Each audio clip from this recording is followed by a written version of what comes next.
Marcus was 17 and had never deliberately listened to a song recorded before 1990. Then, one afternoon in October 2023, the algorithm suggested something, and he clicked it without thinking, the way you do when you are procrastinating on something else. 4 hours later, he was still there. He had been trying to write an essay for AP History. He had been in his room with the laptop open and the textbook open, and no particular intention to do anything except the work he was supposed to do. The suggestion appeared in the sidebar. He did not know the name. He clicked. What came through the speakers was a voice he did not recognize and could not categorize. It did not sound like anything currently charting. It did not sound like anything in his regular rotation.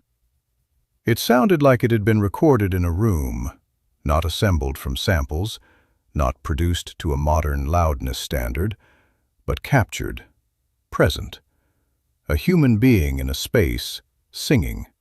Marcus Reeves was a junior at a high school in Charlotte, North Carolina.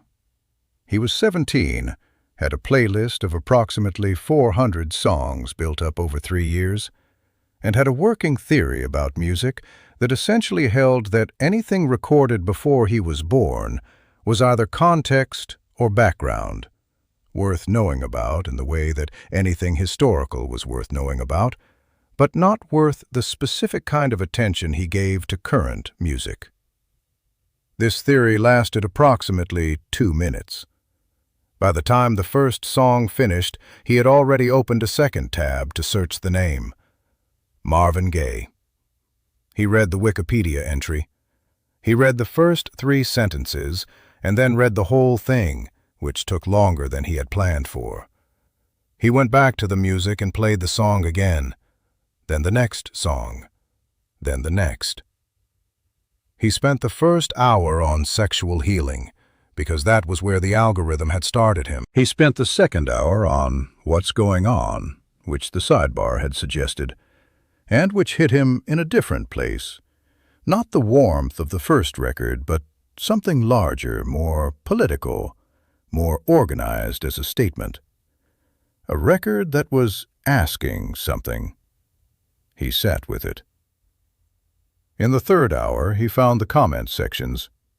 He had been reading the comments on the What's Going On video when he found the comment that said his father shot him. He stopped. He went back to Wikipedia and read the section on the death more carefully. He read it twice.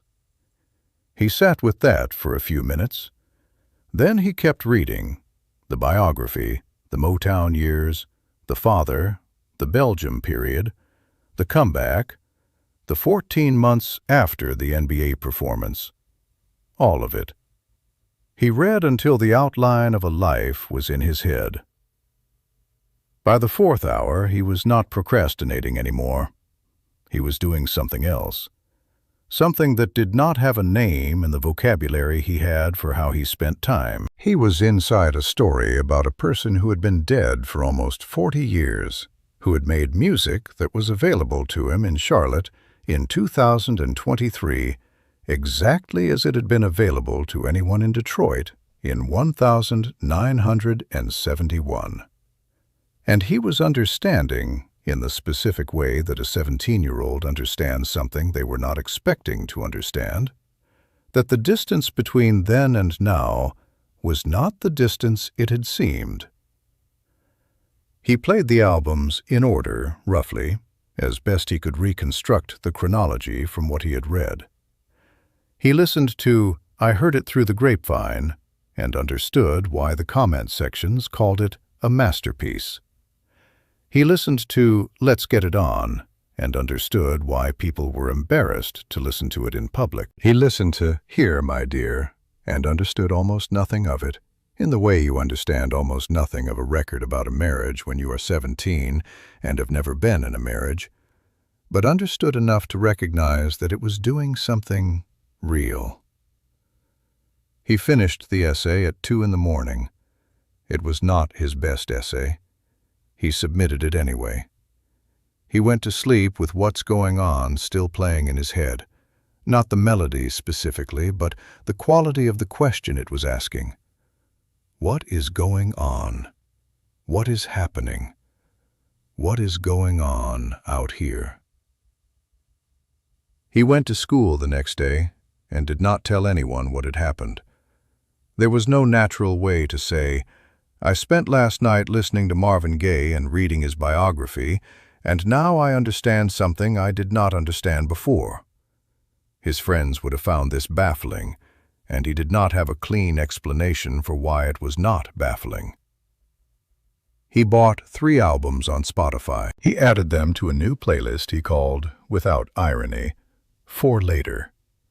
He kept adding to it over the following months. What's Going On stayed at the top. There are 73 comment sections on Marvin Gaye videos on YouTube, where someone who was not alive when he died says the same thing. I found this today. I cannot stop listening. I do not know how to explain it. Marcus Reeves was one of them, though he never wrote a comment. He simply listened. The algorithm had suggested it. He had clicked without thinking. 4 hours later, he understood something about a voice recorded 50 years ago that he had not understood about any voice recorded last week. He is 20 years old now. He still has the playlist. What's Going On is still at the top. He has added, Here, My Dear, to it, having listened to it again at 19 and understood things he could not have understood at 17. Some records wait. They exist in the archive, available, until the specific person arrives who will hear them the way they were meant to be heard. Then the algorithm suggests something and someone clicks without thinking, and the record finds the person it was waiting for. That is what happened. That is what keeps happening.